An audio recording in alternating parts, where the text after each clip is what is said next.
Et nous disons bonsoir à tous ceux qui sont en train de nous suivre. Merci encore une fois de votre aimable fidélité. Nous sommes ravis de vous retrouver ce mercredi 12 juin pour une émission exceptionnelle. Comme toujours d'ailleurs, votre duo préféré, Soulé et Oumbi, est là pour vous guider, pour vous accompagner pendant ces 90 minutes. On va le faire aujourd'hui, 90 minutes comme un match de football à travers des sujets très brûlants de l'actualité guinéenne. Ce soir, nous avons préparé un programme riche et captivant avec des invités de marque et des discussions profondes. Nous explorerons l'ensemble des défis actuels et les perspectives pour l'avenir de notre société. Pour ce troisième numéro de Sochaux, nous aurons notre équipe sur le terrain à Conakry pour un reportage exclusif. Alcéni Bari et Lamara Nassau se sont intéressés à la réaction des partis politiques suite à la décision du ministère de l'Administration du territoire et de la décentralisation de procéder à l'évaluation de tous les partis politiques en Guinée. Ce reportage nous apportera des perspectives précieuses et des témoignages directs sur cette initiative gouvernementale, les réactions des partis politiques à l'évaluation annoncée par le ministère et l'impact potentiel de cette évaluation sur le paysage politique guinéen. Enrichissant notre débat, nous aurons également le plaisir de recevoir Moussa Dioumessi, connu sous le nom de Tonton Dioumessi, qui nous rejoindra désormais toutes les 2 semaines en tant que consultant régulier. Tonton Dioumessi apportera son expertise et ses analyses pointues pour éclairer nos discussions sur l'actualité et les enjeux sociaux, politiques et économiques. Nous parlerons avec lui d'ailleurs son analyse sur la situation politique en Guinée. Nous parlerons des enjeux socio-économiques auxquels le pays fait face, ses perspectives sur l'avenir et les réformes nécessaires pour le développement de notre pays. Enfin, nous aurons l'honneur de recevoir Fonike Mangue Oumar Silla, vous le savez bien, le coordinateur du Front national pour la défense de la Constitution. Après une longue absence marquée par des tournées en Europe et aux États-Unis, Fonike Mangue fait son grand retour en Guinée avec un message fort. Nous venons finir ce que nous avons commencé. Nous discuterons avec lui donc des objectifs et des stratégies du FNDC, de son rôle actuel et des défis politiques en Guinée. Préparez donc vos questions et vos commentaires et soyez prêts à participer à une discussion interactive et enrichissante. Ne manquez pas cette occasion. Le Sochaux, ensemble, explorons l'actualité et façonnons notre avenir. Mesdames et messieurs, bienvenue à tous. Ce n'est pas de gaieté de cœur que je m'adresse à vous avec la mine des mauvais jours, près d'une semaine après la rupture abrupte de nos émissions suite au retrait de l'agrément et de la licence de notre média. Comme vous avez pu vous en rendre compte, cette décision qui est tombée comme un coup ferré a entraîné de facto la fermeture de notre radio, 72 heures après la reprise de certaines de nos émissions phares, telles que Mirador, sur nos plateformes digitales, histoire de revenir dans le giron médiatique après une période d'hibernation ayant duré 6 mois. Une pause à laquelle nous avions été contraints suite au brouillage de nos ondes depuis novembre 2023. Face à cette chape de plomb qui s'est abattue sur nous, je dirais haut et fort qu'il y a péril à la demeure. Car avec cette mise sous cloche des films FM, c'est une centaine d'emplois qui sont purement et simplement sacrifiés par le fait du prince. À travers ce que je qualifierais des supplices de la planche qu'on nous fait subir, le gouvernement vient ainsi d'exprimer sa ferme volonté de poursuivre sa vindicte, toutes les voix discordantes à sa symphonie, nourrissant ainsi l'intention manifeste de promouvoir une presse à sens unique. En porte-à-faux donc avec la liberté d'expression, l'un des principes de base de toute démocratie. Ma déception est à la hauteur de l'attente qu'avait suscité le changement de régime survenu le 5 septembre 2021. Car pour moi, la vocation d'un État, c'est de protéger la veuve et l'orphelin et non de détruire les emplois. C'est le lieu et le moment de reconnaître que la coupe est très amère à avaler pour le personnel des films FM qui se retrouvent ainsi sur le carreau sans aucun moyen de subsistance. À l'allure des choses, c'est la survie, voire la dignité de plusieurs pères et plusieurs mères de famille qui sont en jeu. D'où cet appel à la solidarité que la Direction générale du groupe Fréquence Média a décidé de lancer en direction de tous les sympathisants de FIMFM, mais aussi de tous les chantres de la démocratie. Cette valeur que nous avons en commun, afin que vous puissiez faire parler vos cœurs et par ricochet vos portefeuilles, pour ainsi porter assistance aux travailleurs de notre entreprise de presse à travers une campagne de levée de fonds baptisée Un geste pour film, que nous allons lancer à compter de ce samedi 1er juin et qui se poursuivra jusqu'au 30 juin 2024. Un numéro sera mis à disposition à cet effet pour cette quête de fonds en vue d'alimenter la cagnotte. Ainsi, grâce à votre concours, nous espérons soulager nos travailleurs restés sans salaire depuis 7 mois. Le temps pour nous de trouver les voies et moyens pour mettre fin à cette situation injuste et illégale. En définitive, s'il y a une chose dont nous sommes conscients et satisfaits depuis le lancement de FIMFM, c'est votre soutien constant et inébranlable. Nous en sommes fiers et nous promettons de continuer à nous battre pour le mériter. Merci de l'attention. Nous comptons énormément sur votre solidarité, sur vos soutiens pour la cause. Voilà, donc c'était notre confrère Aboubacar Diallo, directeur général de Team FM, qui lançait cet appel. Allez, le temps de dire bonsoir à Souley qui est avec nous. Souley, bonsoir. Salut Omar, salut à tous, salut à Tonton Djoumessi. Bonsoir, Tonton Djoumessi. Oui, bonsoir, bonsoir. Voilà, Tonton Djoumessi, je le rappelle, qui nous rejoint dans cette team pour nous accompagner, pour nous épauler, pour nous orienter. Et tout ça, on le fait pour la Guinée. Tonton Djoumessi, ça fait quand même plus de 10 ans. Hein? Ça fait plus de 10 ans depuis 2009. Oui. Depuis que vous nous avez abandonnés en Guinée. On ne peut jamais vous abandonner. Ce n'est pas possible. Je pense que les raisons doivent être des raisons très objectives. Et je ne la peux que voix et les analyses nous avaient manqué. La voix et les analyses nous avaient manqué. Ben, merci beaucoup, merci beaucoup. En tout cas, je suis très, très heureux ce soir d'être encore en face d'un média citoyen, malgré la distance, pour qu'on puisse échanger sur des questions vitales, tout ce qui concerne l'intérêt général de la nation, la vie de la nation, donc l'avenir de la nation.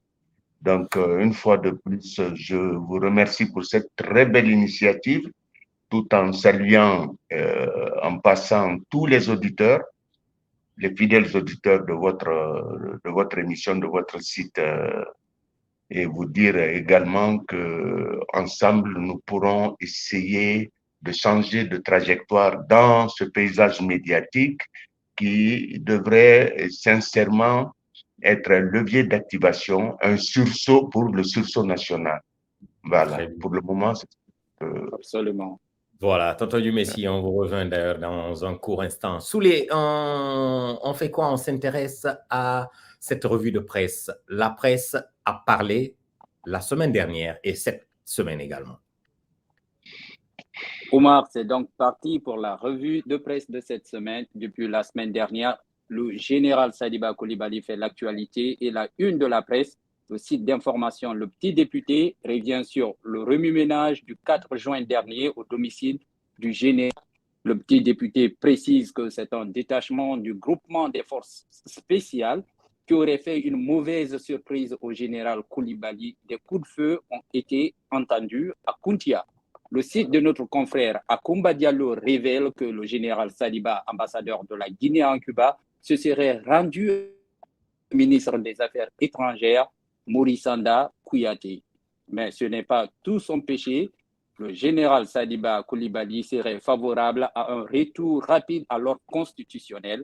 L'article parle également de contacts suspicieux entre l'ancien chef d'état-major général des armées et l'ancien Condé.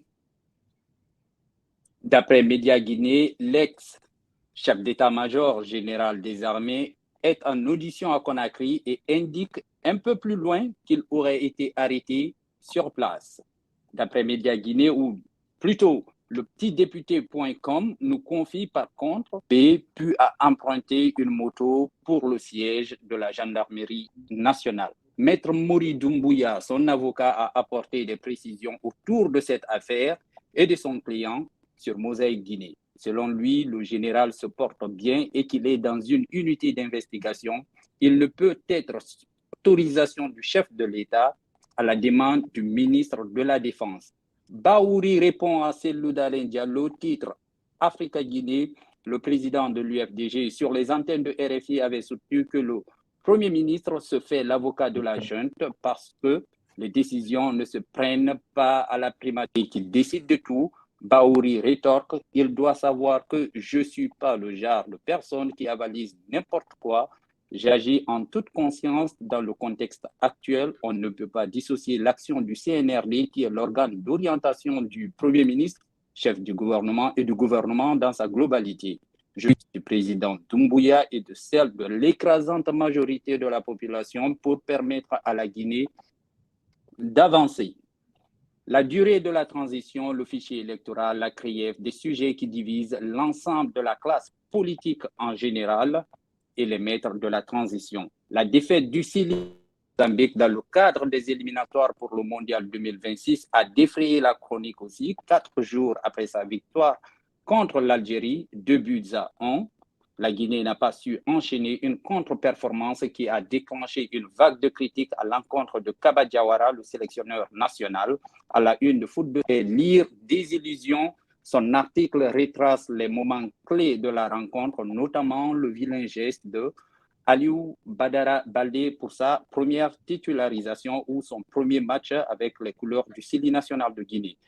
Sur Guinée Matin, par contre, Kerno Saïdou Diakité colle un carton jaune au Kaba Diawara. Il questionne le système de jeu et le choix des hommes. Il porte ses analyses sur le management de l'équipe et demande à la Fédé de lui mettre un coup de pression pour au moins être parmi les meilleurs deuxièmes. La Guinée chute donc à la 4e marche du groupe G avec 6 points. Le Mexique, les États-Unis et le Canada se compliquent pour Serhou Guirassy et les siens.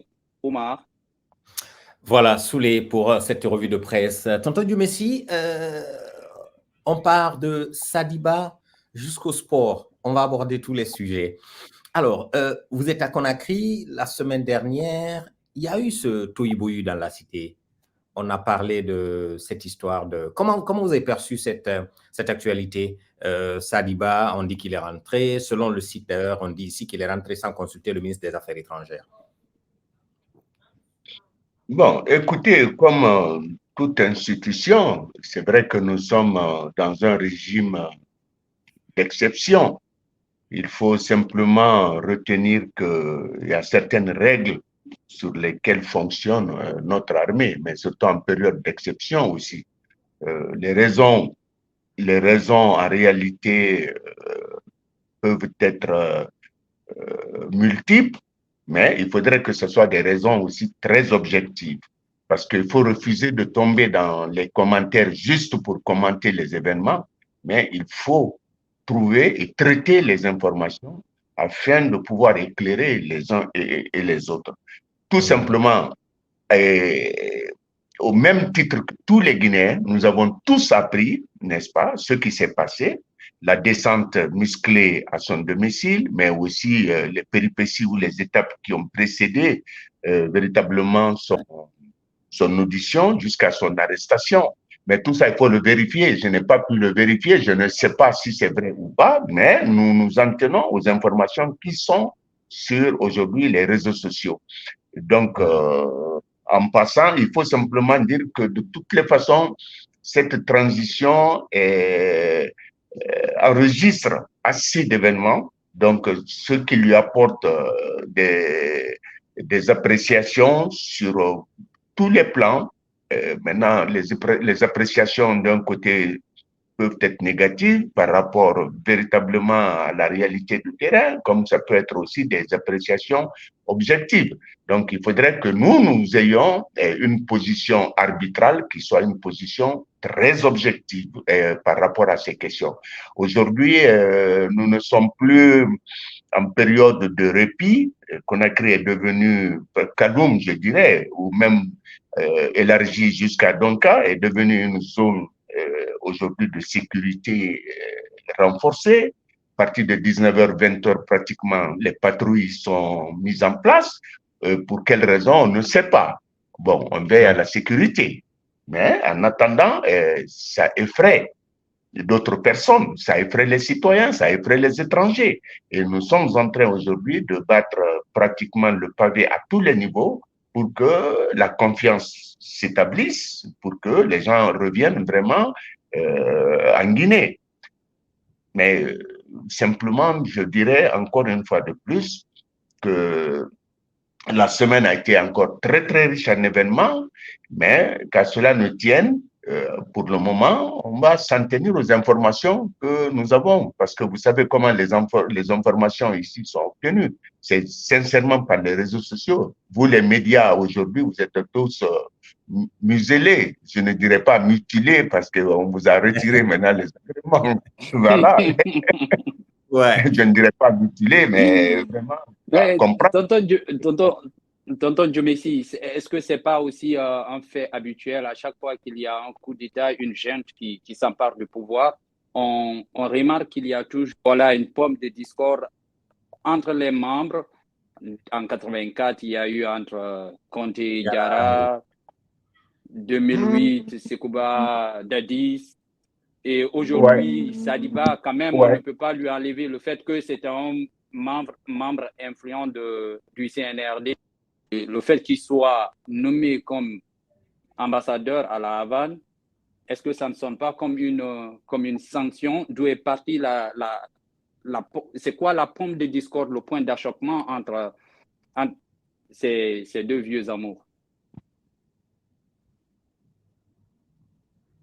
Non, mais écoutez, vous aussi, quand il y a un coup d'État, ces gens-là ne sont pas préparés à la gestion de la nation. Ils ne sont pas préparés à la gestion de la nation. C'est un coup de force, donc un coup de circonstance. Ils arrivent au pouvoir, ils sont face à des réalités très complexes, à des problèmes très complexes, donc qui sont des défis en quelque sorte. Donc, il ne faut pas les en vouloir. Entre eux, ils ne se font pas confiance. Depuis combien d'années aujourd'hui les Guinéens ne se font plus confiance? La compétition est en train de se dérouler pratiquement dans un cadre politique aujourd'hui et social même, je dirais, qui est marqué sincèrement par une crise de confiance entre tous les acteurs. Entre tous les acteurs. Donc, il y a lieu aujourd'hui qu'on comprenne que ce qui arrive là est dû en réalité à l'improvisation, est dû à l'amateurisme. Parce que la gestion de la nation exige sincèrement des objectifs très clairs. Des objectifs très clairs. Donc avoir une feuille de route. Mais lorsque vous arrivez et le colonel qui est là, qui prend par exemple les pouvoirs, vous avez des généraux qui ne sont pas pour, ou qui se disent, mais attends, c'est des enfants, c'est des petits. Bon, ça, c'est des appréciations en passant. Et qui se disent, non, lui, il faut forcément l'enlever. Il faut lui retirer le pouvoir. Pour faire quoi, ou pour en faire quoi de ce pouvoir-là? Donc, c'est le peuple, ce sont les populations qui continuent d'en tirer les conséquences, de faire les frais de ces différents coups d'État. Donc, comprenez qu'il est tout à fait normal qu'on subisse ces événements-là. Ce n'est pas dû vraiment à un schéma autre que l'improvisation, que l'amateurisme. Oui, mais aujourd'hui, comme Souleymane le soulignait, ce n'est pas la première transition, ce n'est pas le premier coup d'État, si on peut se permettre de le dire ainsi. Vous, je peux le dire, vous avez connu ces différentes périodes-là. Quelle est aujourd'hui votre lecture de cette transition que nous vivons en 2024, de 2021 à 2024, en 3 ans déjà, ou bientôt 3 ans? Entre le CMRN, le CNDD et le... C'est comment même CNRD et le CNDD. CNRD. Oui, mais ça, c'est un rapport comparatif qui est clair, c'est net. La première transition nous a permis au moins d'aller vers, n'est-ce pas, un régime démocratique, pluraliste.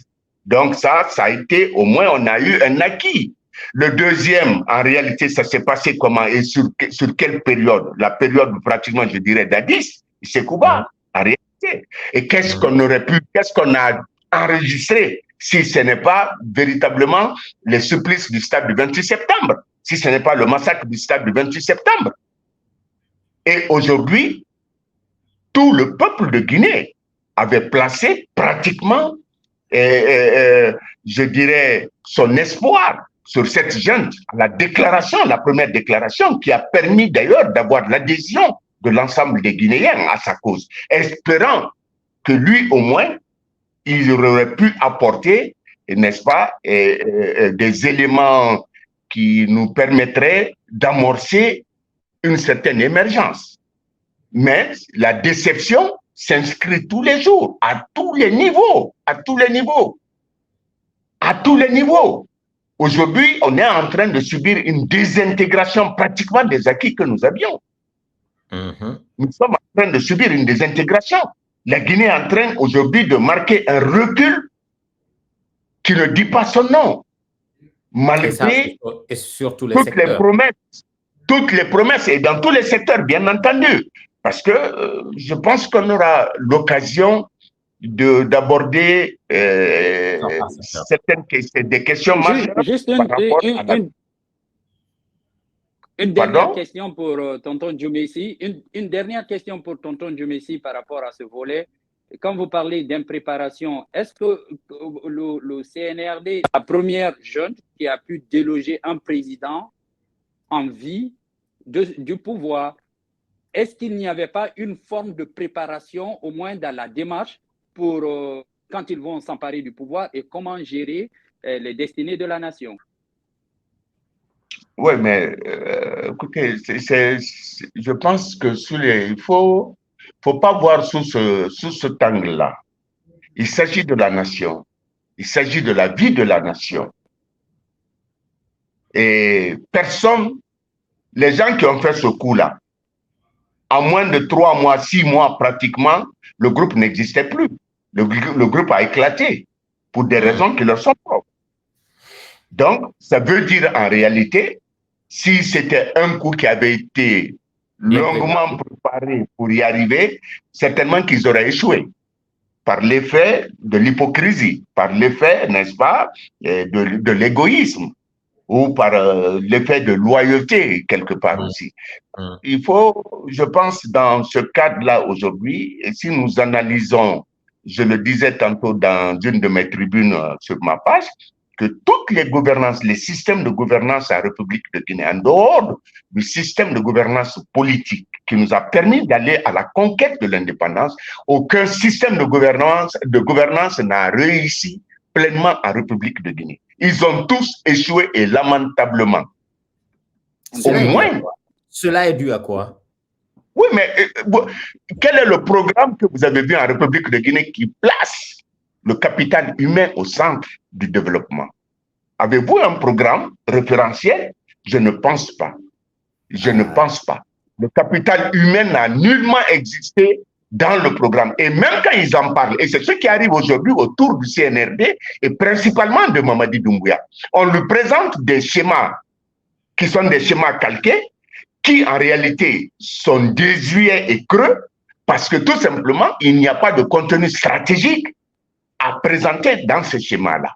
Donc, ils viennent, on l'encense en disant, ah, voilà ce qu'il faut faire pour avoir, par exemple, des emplois, tant, nous pouvons trouver 20 000 emplois, nous pouvons trouver. Mais personne n'est capable de te présenter un système, une architecture dans laquelle il va nous parler des mécanismes, du fonctionnement, des acteurs, des leviers et de la périodicité qui va essayer, n'est-ce pas, d'accompagner ces différentes étapes. Il n'y en a pas. Il n'y en a pas. Il n'y en a pas.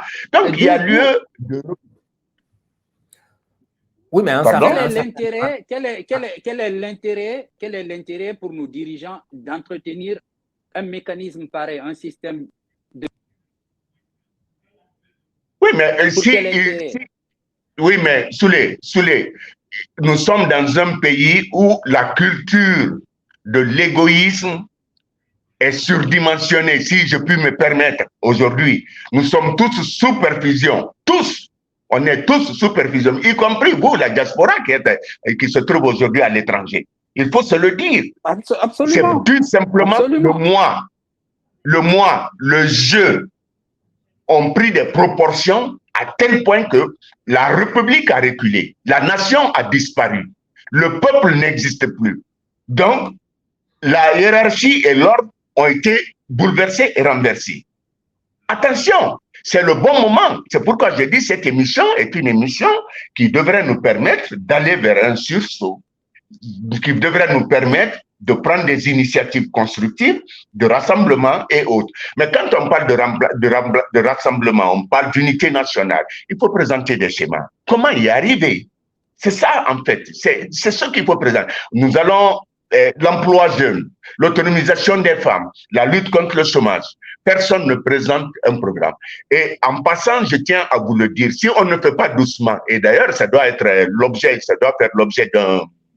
d'un sujet, d'une thématique, Simandou risque d'être la plus grande illusion des Guinéens. Absolument. Le projet Simandou risque d'être la plus grande illusion des Guinéens.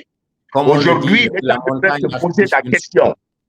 L'État devrait se poser la question de savoir par rapport à Simandou, comment concilier aujourd'hui le développement accéléré du secteur minier aux exigences liées au développement durable, à la relative croissance que nous enregistrons. Nous abordons cette question, tonton Dumessi. Nous abordons cette question. Est-ce que vous avez vu, mais surtout l'amélioration des conditions de vie des populations. Comment alors Simandou va améliorer la condition de vie des 14 millions de Guinéens? Ça, c'est une question fondamentale. S'ils répondent à cette question, on sera tous éclairés de comment est-ce qu'ils comptent. Non, mais depuis 1960 combien? 1972 ou 1973, la CBG est là. Moi, j'ai fait 18 ans dans cette localité. Je sais un peu, 73, la CBG, c'est 73. Voilà, 1973. Depuis 1973, la région de Boké, qui est la région administrative, est entre Sangaredi et Kamsar. Mais vous passez des fois à Boké, vous n'avez même pas de bitume ces dernières années qu'ils ont. Allez, bref, on fera cette question-là, on abordera cette question. C'est la région qui a pris le plus de recul que toutes les autres régions. Et c'est l'une des régions les plus riches. Donc ça, voilà encore un paradoxe. Absolument. Alors, ce qu'on va faire, on va rapidement partir du côté de Conakry avec nos reporters sur cet élément de la décision, j'allais dire, du ministère de l'administration du territoire et de la décentralisation qui a pris une décision de pouvoir évaluer les différents partis politiques. Quelle est la réaction de ces différents partis politiques sur le terrain? Un exercice qui suscite d'ailleurs des vagues d'interrogations et de suspicions au sein de la classe politique, surtout qu'elle avait déjà été soumise au même exercice par le même ministère dirigé par Mori Kondé. C'est un élément de reportage signé Lamara Nassau et Alseni Bari. Bonsoir à tous. Est-ce une nouvelle manière d'intimider la classe politique guinéenne ou un simple contrôle de routine? Qu'à cela ne tienne, les partis comme le parti de l'UFR de Sidya Touré se sont soumis à l'exercice. Un exercice qui consiste à l'évaluation des partis politiques. D'ailleurs, le ministre Mori Kondé les avait déjà soumis au même exercice. Pour le responsable de communication du dit parti, toutes les dispositions sont prises pour le bon déroulement de cette évaluation. Nous sommes conscients de la mauvaise foi de ceux qui sont aux affaires aujourd'hui. Et nous disons que nous allons faire en sorte que cela n'arrive pas. Et pour cela, nous prenons toutes les précautions nécessaires et nous agirons en conséquence. Voilà pourquoi nous interpellons l'opinion nationale et internationale de ce que si l'objectif ou l'intention cachée derrière cette opération consiste à retirer les arguments des partis politiques, je puis dire qu'ils se tromperont parce que nous, les Guinéens, nous n'accepterons pas cela. Pour le bloc de l'opposition constructive, c'est une autre manière de retarder la transition, surtout qu'ils avaient déjà été soumis au même exercice avec le ministre sortant. Cette situation est très compliquée dans la mesure où le ministère n'a pas d'activité. Il y a un retard sur l'organisation du programme pour le retour à l'ordre conditionnel qui est chiffré d'ici le 31 décembre 2024. Au lieu de s'occuper de ça, pour faire une activité rapide. Et ils sont en train de se mettre ça à côté pour s'occuper des futilités d'évaluation. Quel parti politique ne peut pas valider cette évaluation? Il y a tellement d'arguments, on ne peut même pas, c'est-à-dire coincer même les partis qui n'ont même pas de siège, on ne peut pas les avoir avec ça. Parce que c'est des questionnaires qui sont tellement longs, mais tout est clair là-dedans. Et si tout est clair, maintenant, qu'est-ce qu'ils veulent chercher par là? S'ils demandent les représentations au niveau national, au niveau déconcentré, s'ils demandent combien nous cotisons, c'est leur problème. Dans tous les cas, des médias comme Espace FM, Dioma ont été fermés. Faut-il craindre le même scénario avec les partis politiques? La question demeure. Voilà, c'est Alseni Bari et Lamara Nassau sur le terrain du côté de Conakry. Tonton Dumessi, cette décision d'évaluation des partis politiques. Si, c'était pas moi, hein. C'était pas moi en Guinée, là, c'était Alseni. J'ai dit Alseni Bari. Non, il risque de nous non, Alseni Bari et Lamara Nassau, voilà. La décision du ministère de l'administration du territoire, c'est quoi réellement cet exercice? Parce que pour moi, il y a anguille sous roche quelque part.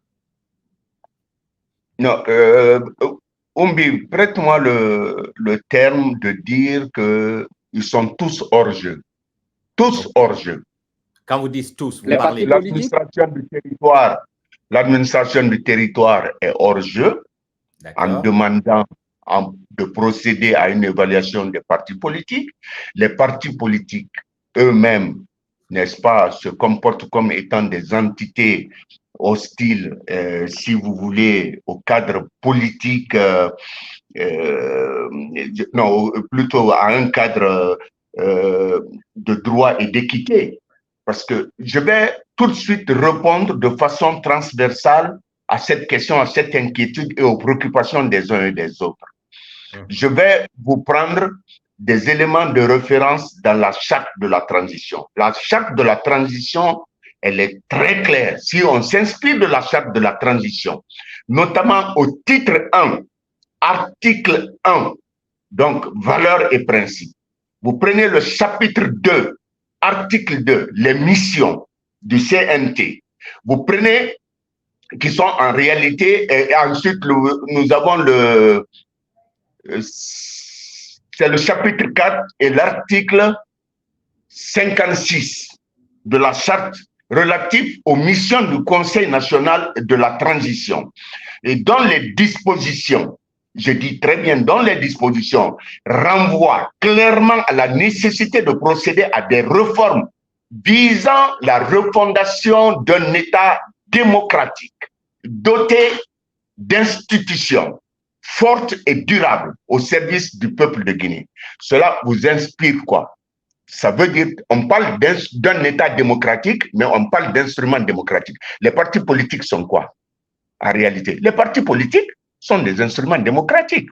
Donc, il s'agit, le CNRD, le ministère de l'administration du territoire, devrait s'approprier vraiment de ce concept pour pouvoir essayer d'avoir une trajectoire claire, des objectifs clairs qui puissent être évalués durant toutes les étapes liées à la gestion de la transition.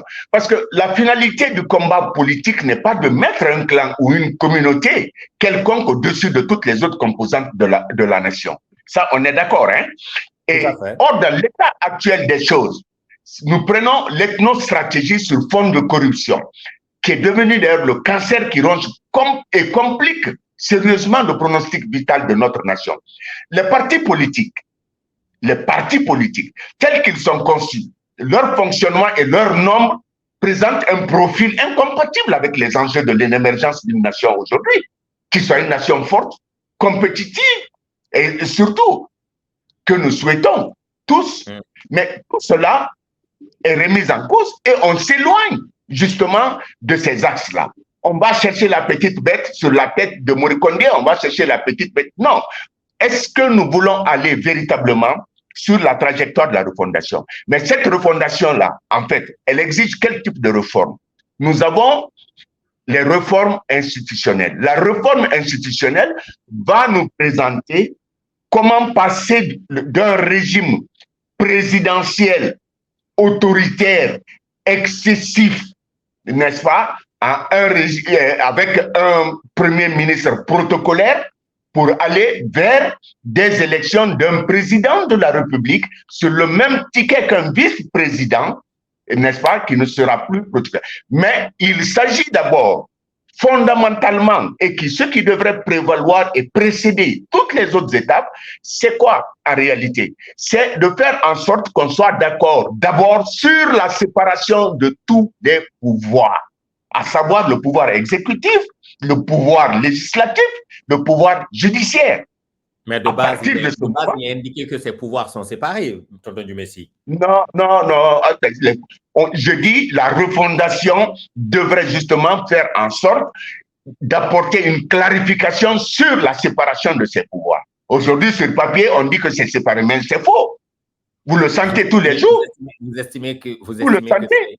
Le quatrième pouvoir, c'est quoi? C'est pas les médias? Oui. Où sont les médias? La poubelle? On parlait des trois pouvoirs d'abord. On parlait d'abord des trois pouvoirs. On parlait d'abord des trois pouvoirs. Oui, mais c'est de ça. Je vous dis simplement que ça n'existe pas. La séparation des pouvoirs n'existe pas aujourd'hui. Il y a lieu que à travers cette refondation, cette transition, qu'on puisse aller vers la séparation, une clarification, n'est-ce pas, de cette séparation de ces pouvoirs-là.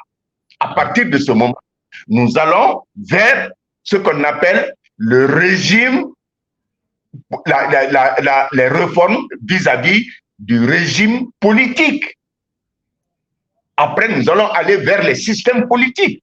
Le système politique... Oui, mais revenons un peu sur le sujet de cette décision d'évaluation de ces partis politiques, ouais. avant même d'aller un peu sur les autres volets. À ce stade, en écoutant Fodé Baldé et en écoutant tout de suite Ibrahima Sori Diallo du BOC qui dit pratiquement que c'est juste pour amuser la galerie, vous avez dit tout de suite que tous les deux sont hors jeu, d'accord, mais selon la méthode, parce que ça va partir là, il déclenche à partir du 19, je pense, est-ce que vous estimez que cet exercice, à quoi cela va nous mener? Selon vous? Écoutez, mais eux, en réalité, ça les arrange aujourd'hui parce qu'ils vont donner, je ne dirais pas du fil à retordre aux partis politiques, qui en réalité, la majeure partie des partis, je vous dis, la majeure partie des partis politiques aujourd'hui ne fonctionnent pas comme un parti politique. C'est des partis politiques aujourd'hui qui ont des adeptes, qui endoctrinent pratiquement ces adeptes-là. Donc, il faut éviter, encore une fois de plus, de sortir de cette transition de manière. C'est un problème très pertinent auquel il faut réfléchir parce que nous n'avons plus besoin en réalité de transition dans 65 ans d'indépendance, le seuil de tolérance est complètement dépassé. Il faudrait que l'on soit d'accord sur cette base. Il faut aller, le retour à l'ordre constitutionnel, nous n'allons nullement nous opposer au retour le 31 décembre. Que cela soit possible et que ça figure aussi dans l'agenda de Dieu. Parce qu'on peut décider tout. Si Dieu n'a pas décidé, Dieu a décidé autre chose, on se retrouvera face à une autre situation. Donc, je dis encore une fois de plus que ça arrange le ministère, ça n'arrange pas les partis politiques. Mais qu'est-ce que les partis politiques en réalité voudraient? Continuer à gérer le pays dans son état actuel? Véritablement, dans l'état actuel, tout le monde est unanime que ça ne va pas. Non, je pense qu'il faut, au-delà des différents qui nous opposent, il faudrait que l'on aille dans un cadre objectif, légal et transparent pour pouvoir discuter de l'avenir de ce pays désormais. On dira que le CNRD, permettez-moi, le CNRD a perdu 3 ans pour ne rien. 3 ans pour ne rien. Ils n'ont fait que voter des lois à l'Assemblée. Ce qui veut voilà. dire, Absolument rien. Ils n'ont pas pu conduire cette transition véritablement avec intelligence, avec tout ce qu'il faudrait pour mener une transition qui serait à la hauteur des attentes des populations. Tout le monde est dessus à tous les niveaux. est-ce que vous estimez qu'au stade où nous sommes, si on fait une pause pour regarder dans le rétroviseur, on se dit, comme on le dit en bon sous-sous, et Mounoma, ils ne peuvent pas. Non, écoutez, Si les faiblesses... Si on a perdu 3 ans jusque-là, si on a perdu 3 ans, d'accord, ils étaient venus avec, à la base... Non, ils n'ont plus de temps. Ils n'ont plus de temps. Réellement, ils n'ont plus de temps. Ils sont venus avec, à la base, une transition de 2 ans. Ils sont au-delà des 2 ans. Mais jusque-là, rien de concret. Vous estimez qu'il n'y a rien de concret. Est-ce qu'on peut se dire qu'on va arrêter de perdre du temps? Il faut rendre le tablier, il faut jeter l'éponge. Moi, la question que je voudrais poser, c'était cette ambivalence, c'est-à-dire il y a un contraste entre ceux qui veulent imposer la refondation de l'État, qui ne respectent pas déjà la charte, et veulent faire valoir une charte qu'eux-mêmes ne respectent pas. En contraste, et ils auront du mal à véhiculer le message qu'ils veulent réellement véhiculer, ou vers la fin, ils vont procéder par la force pour imposer leurs idéaux. Parce qu'il y a toujours quelque chose à leur reprocher à ce stade. 3 ans de gestion du pouvoir. Non, c'est vraiment, je dirais, c'est vraiment un exercice puéril, sincèrement. Parce que normalement, je suis en train de travailler sur ce que devrait être le chantier de la transition. Si vous allez, par exemple, vers la réforme du système politique, cela devrait nous permettre de définir normalement le nombre de partis qu'il fallait légaliser, le mode de fonctionnement de ces partis et aussi définir le mode avec le principe qu'on nettoie. Moi, je suis d'accord avec le principe. Oui, mais on a un problème de timing là. On a un problème de timing. Est-ce qu'aujourd'hui, on peut au moins, on peut se dire qu'il y a une note positive, plus petite qu'elle soit, au compte du CNRD? Est-ce qu'il y a une note positive quelque part, quelconque, je ne sais pas où? Ils ne peuvent pas, surtout. Non, toutes les entités qui gouvernent, quelle que soit leur nature, que l'on le veuille, qu'on ne le veuille pas, d'une manière ou d'une autre, il y aura toujours positivement des éléments. Maintenant, ça dépendra à les mettre en balance avec les éléments négatifs. Qu'est-ce qui va peser le plus? Mais cette négation vraiment des pouvoirs systématiques, je ne suis pas d'accord. C'est-à-dire que les faiblesses sont plus grandes et ça dilue complètement tout ce qu'ils peuvent avoir de positif. Mais dire que aujourd'hui, c'est mal fait, ce n'est pas fait dans un cadre de cohérence, des contrats sont signés, on s'entend avec des gens, on casse des logements des uns et des autres, on n'aménage rien, on ne sait pas pourquoi on a cassé, pour faire quoi. Donc, tous ces éléments-là aujourd'hui, quand vous les rassemblez, vous les ramenez dans un cadre, vous trouverez que vous avez un tri sérieux et tri critique à faire. Donc, ça veut dire que vous m'avez coupé, j'étais en train de venir sur quelque chose de très intéressant. Ça vous aurait permis de comprendre. Allez-y. La réforme du système politique. J'insiste là-dessus.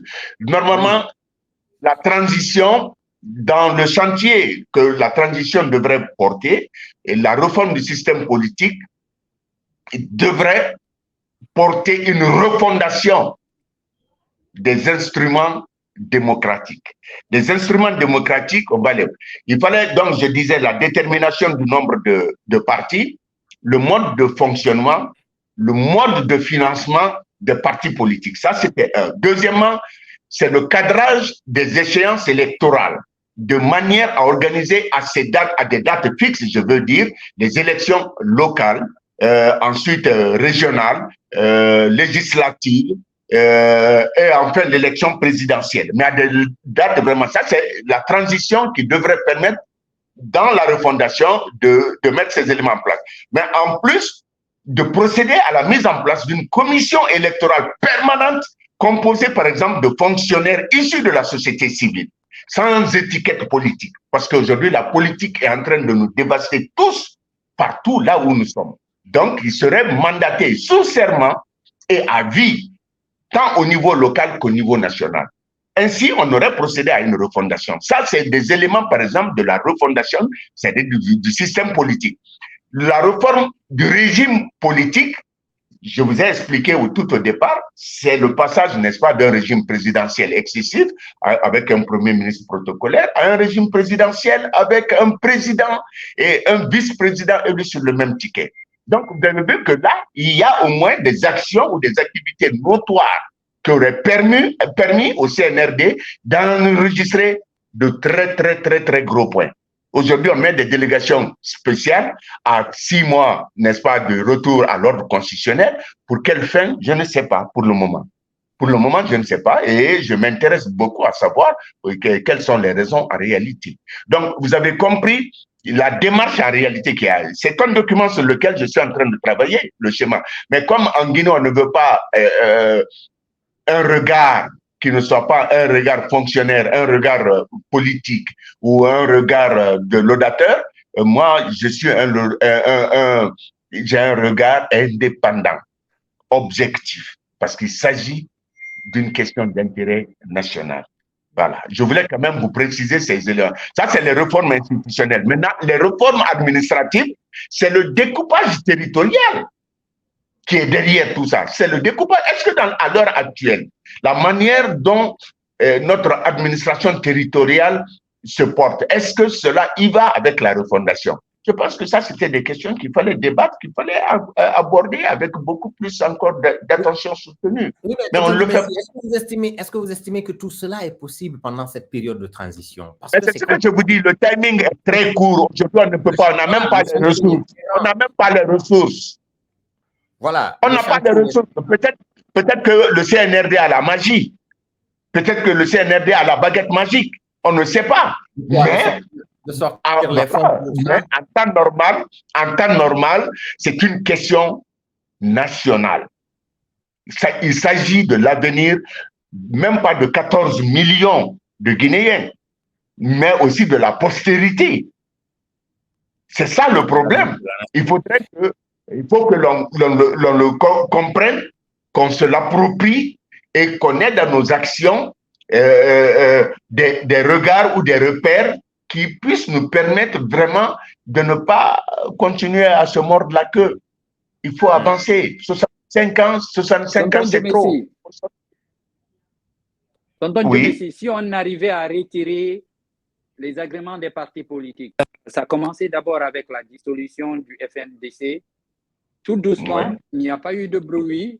Après là, on aboutit au retrait des licences de 3 radios qui sont les plus écoutées, les plus suivies. Et ça passe comme une lettre à la poste. Et ça passe crème.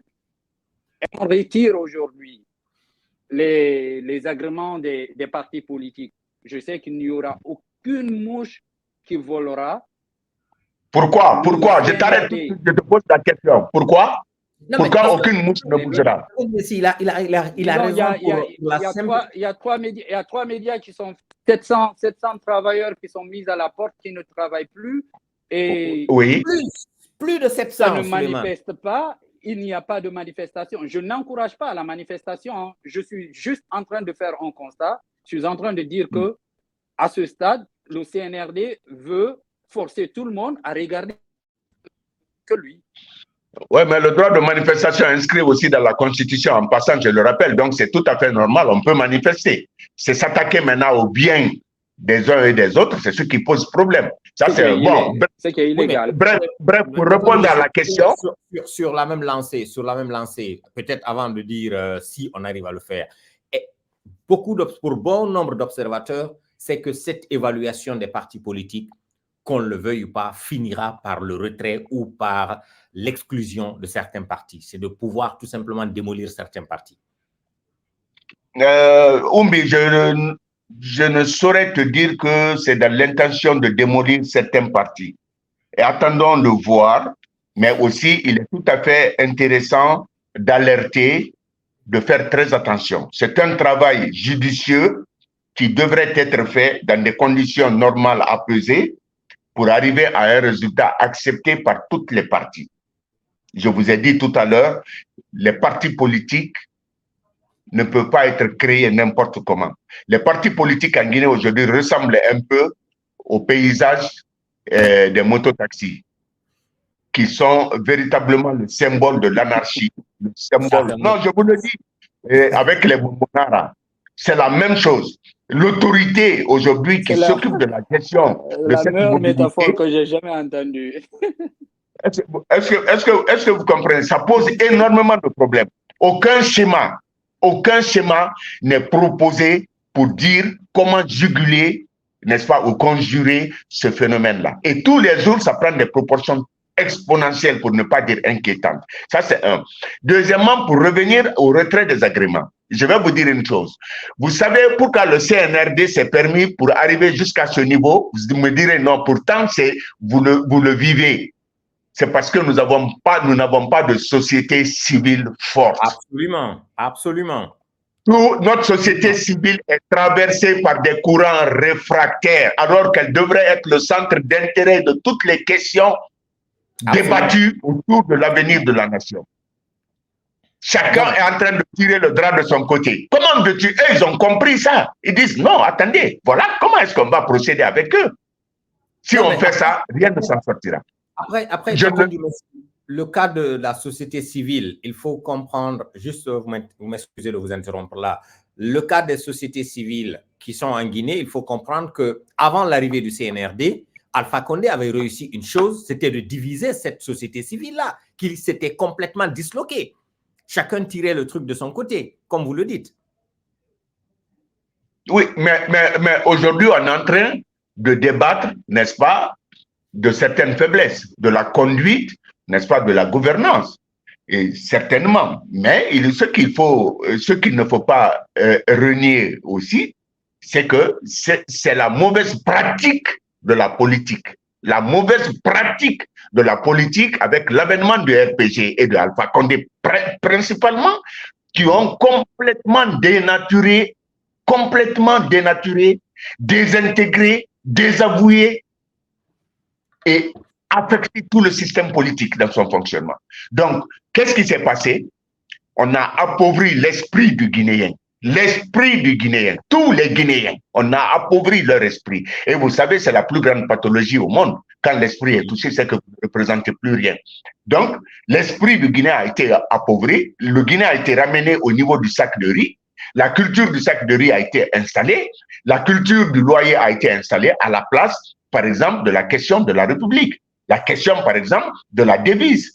Travail, justice, solidarité. Posez la question là. Faites lire ça aux Guinéens aujourd'hui, même à certains intellectuels. Vous dites, qu'est-ce que ça veut dire? Qu'est-ce que nos pères fondateurs ont voulu nous transmettre à travers cette devise? Travail, justice, solidarité.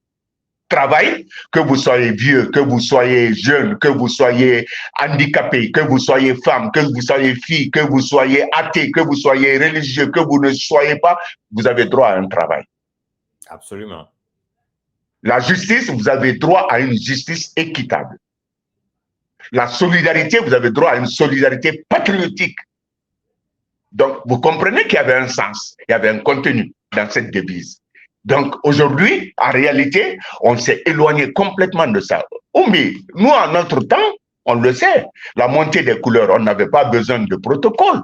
On connaissait l'heure.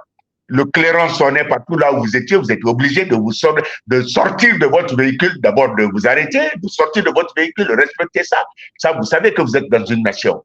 Mais aujourd'hui, notre jeunesse, la jeunesse de demain, elle va être face à quoi? À une impasse. Aucun repère. À peine sait-elle chanter l'hymne national correctement. À peine. Aujourd'hui, notre hymne national est le symbole fort de la lutte pour l'indépendance africaine. L'indépendance africaine. Symbole fort. J'ai eu la chance de faire le camp Nkrumah après l'université avec des Sud-Africains, avec des Mozambicains, avec comment on les appelle, les Azaniens à l'époque. Donc, ils étaient tous là. Ils vont venir les préparer ici au camp Kakulima. Donc, c'est pour vous dire que la Guinée était vraiment le centre en réalité pour l'indépendance africaine. Mais pourquoi aujourd'hui on ne nous reconnaît même pas? Quand on parle de la Guinée, les gens te demandent c'est la Guinée-Bissau. alors que la Guinée avait une notoriété à tel point, internationale à tel point, que même les États-Unis nous respectaient. Même les États-Unis nous respectaient. Aujourd'hui, on a foutu tout ça au nom de quoi? Je ne saurais rentrer dans un débat stérile. Mais encore une fois de plus, il faudrait qu'on se ressaisisse, qu'on ait un esprit de sursaut. Et cet esprit de sursaut doit nous permettre de nous doter, n'est-ce pas, des instruments indispensables pour aller à la renaissance de notre pays. Très bien voilà. dit. Donc, en réalité, notre société civile, la société civile est responsable. Il faut, dans une société civile, les intellectuels qu'il y a, entre guillemets, hein, entre griffes, parce que, je dis encore une fois de plus, l'intelligence et l'instruction ne sont pas comparables. Hein, c'est l'intelligence qui te permet d'utiliser ton instruction à des fins objectives. Donc, il faudrait une évaluation de la société civile aussi? Non, c'est même une reconstruction de la société civile. Carrément. Il faut reconstruire cette société civile aujourd'hui. Regardez, vous prenez un Fonike Mangue. Un Fonike Mangue, c'est quelqu'un qui a une conviction forte. Il dit, il faut respecter les principes tant. Mais est-ce que tout le FNDC, y compris, n'est-ce pas, les adhérents au FNDC, est-ce qu'ils savent tous, en fait, ce qu'ils défendent? Ou c'est simplement le fait qu'on n'aime pas Mamadi Doumbouya, c'est le fait simplement que le CNRD doit partir. Non, il faudrait qu'il nous explique, qu'il nous donne aujourd'hui les justifications. Mamadi Doumbouya va partir le 31. Tous les Guinéens aujourd'hui souhaitent qu'il parte. Mais après lui, on nous propose quoi? On nous propose quoi? Ça, c'est la grosse question. On nous propose question. quoi? Il faut qu'on ait l'honnêteté intellectuelle de poser cette question aussi. Autant on va poser la question au gouvernement sur Simandou, autant on va poser la question aujourd'hui. Oui, si ça part, on fait comment? Après, les mêmes partis politiques vont commencer ici à nous gratter le goudron, à enlever tout le travail qui est fait, à nous brûler le goudron, à détruire tout ce qu'il y a comme acquis. Ça, c'est un autre volet, la préservation des acquis au moins, quelle qu'en soit la situation. Quelle qu'en soit. Aujourd'hui, qu'on le veuille ou pas, quel Guinéen ne reconnaîtra pas aujourd'hui que au moins nos infrastructures routières ont été améliorées? On fait un pas. Allez, tonton Dumessi, avec votre permission, rapidement, avec nos confrères de Africa Guinée, je tombe sur l'article où on parle d'ailleurs des 14 documents, ou un total de 14 documents que chaque parti politique devrait donner aux agents évaluateurs. Il y a la copie de l'agrément du parti politique. Ouais. Il y a la copie des statuts et règlements intérieurs du parti politique. 3, la liste des membres fondateurs, prénom et nom, fonction, contact et email. 4, la liste des organes de direction. 5, liste des responsables des organes de direction, c'est-à-dire prénom et nom, fonction, contact et mail. 6, la copie du contrat de bail du siège ou titre de propriété. 7, copie du procès verbal des congrès. 8, copie des documents comptables. 9, intitulé du document bancaire du parti. 10, le nom de la banque. 11, les relevés des comptes bancaires du parti en 2021, 2022 et 2023. 12, la liste du patrimoine du parti, c'est-à-dire ses biens, ses meubles et ses immeubles. 13, liste des préfectures et sous-préfectures d'implantation du parti. 14, participation aux élections, copie, caution du candidat ou toute autre preuve. Voilà donc les 14 points qui sont soulignés, qu'on demande aux partis politiques de pouvoir donner aux agents évaluateurs. Ce qui veut dire, un parti qui a ça, qui a ces éléments-là au complet, n'a pas à s'en faire. Normalement. Mais je me dis, Oumbi, pourquoi en réalité, ces éléments que vous avez cités là, devraient être des préalables pour avoir un agrément? Absolument. Ça devrait être des préalables. Normalement. Donc, sur quelle base ils ont donné les agréments au parti? Le coquinage ou le coupinage? Beaucoup de partis, en tout cas, sont nés tout dernièrement. Donc, ça veut dire en réalité, n'importe qui se lève, dit, je veux un parti politique, tu viens, on dit, c'est lui, non, il faut lui donner l'agrément. C'est la réalité, ça. Donc, vous avez vu, quand on parle aujourd'hui d'ethnostratégie, on parle de corruption, on parle de communautarisme, ainsi de suite, c'est des fléaux qui sont en train de nous ronger. C'est des fléaux qui sont en train de nous dévaster. c'est des fléaux aujourd'hui qui sont dans le cœur de l'administration publique. Aujourd'hui, vous ne pouvez pas rentrer dans l'administration publique sans qu'on ne vous demande le prix du BIC, comme on le dit, ou le prix de l'eau, ou le prix de l'eau. Vous ne pouvez pas délivrer un agrément à un parti politique. Quelqu'un qui souhaite occuper et prendre les destinées d'un pays, d'une nation, d'un peuple, pour dire que vous allez lui donner un papier sans importance, sans aucune référence. C'est comme les associations, les ONG et tout ça, ils sont partis sur cette base. Hein? Oui, mais la Guinée aujourd'hui, c'est pourquoi on parle de refondation. Quand on parle de refondation, il ne s'agit pas de réinventer la roue. On parle de refondation, ce sont les instruments. Est-ce qu'on peut se dire alors que cette action du CNRD est au moins salutaire parce que ça permettra de nettoyer l'espace politique? Oui, mais les éléments qu'ils ont cités là ne sont pas des critères sélectifs, exigeants, rigoureux. Ça veut dire qu'eux-mêmes n'ont pas de repères par rapport à l'obtention ou à la création d'un parti politique. Parce que ça devient des foyers incandescents, par exemple, de désordre public. Ça devient des foyers incandescents de perturbation du climat social, de la paix que nous avons dans le pays. Parce que les partis politiques vont commencer à dire, comme je vous ai dit tout à l'heure, ils ont des adeptes. C'est des gens qui vont se lever pour commencer à dire non, mon chef, c'est ça, c'est ça. Vous avez vu quel parti politique ici, réellement, qui a été créé, où il y a eu un congrès pour définir tout de suite au départ, le premier jour, le président du parti. C'est celui qui a créé le parti qui est le président, qui est le propriétaire. Très bien dit. Tonton Dioumessi, Moussa Dioumessi, qui est avec nous. Je dis encore, les partis politiques doivent finir avec les alliances captives dans lesquelles les partis politiques là sont enfermés. Les communautés de ce pays-là représentent aujourd'hui une forme de dictature primaire. Il faut faire très attention. Il faut faire très attention. Et il y a lieu véritablement que nous tous, même pas le CNRD, parce que le CNRD n'a même pas la perception du danger que cela représente. Les partis politiques n'ont pas également la perception du danger que cela représente. C'est pas possible. C'est un foisonnement de partis politiques. Pourquoi? Qu'est-ce que... En réalité, on a besoin aujourd'hui de revenir dans la normalité. Qu'est-ce que vous appelez normalité? Est-ce que, tonton Dioumessi, allez-y, dites-le clairement. Qu'est-ce que vous appelez la normalité? Non, on n'a plus la normalité de partis politiques comme aux États-Unis? Mais mon frère, donc il ne fallait pas me poser la question. Non, il s'agit de revenir.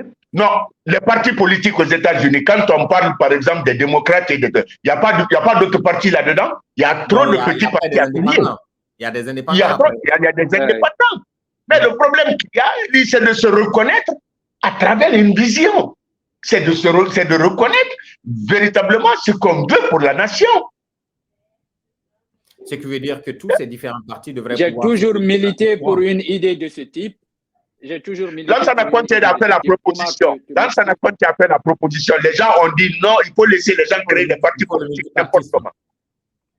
Est-ce qu'aujourd'hui, tonton Dioumessi, avec ce que vous dites là, est-ce qu'aujourd'hui, vous voulez sous-entendre là que le multipartisme est un problème chez nous en Guinée? Un multipartisme avec un repli identitaire qui dénature complètement la diversité, qui complique la coexistence, qui rend incompatible tous les processus vitaux de la nation. Ça fait que c'est un problème.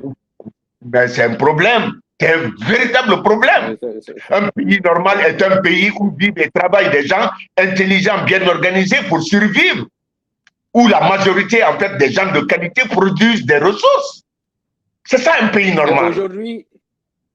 Aujourd'hui, tonton Dioumessi, lorsqu'on arrivera à cette dynamique d'avoir deux partis qui sont basés ou bâtis en fonction des idéologies, c'est-à-dire qu'il sera exclu du débat public un certain nombre d'analphabètes de gens qui ne maîtrisent pas, ne veulent pas être en marge. Aujourd'hui, notre société est devenue une société politique à outrance.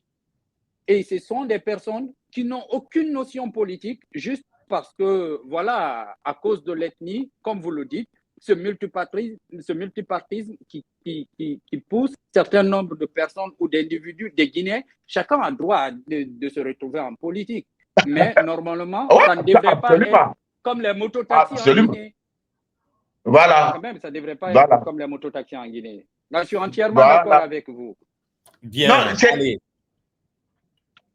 qu'est-ce que nous devons réellement changer pour construire aujourd'hui la renaissance de notre pays à travers les réformes d'un système politique qui pervertit les élites?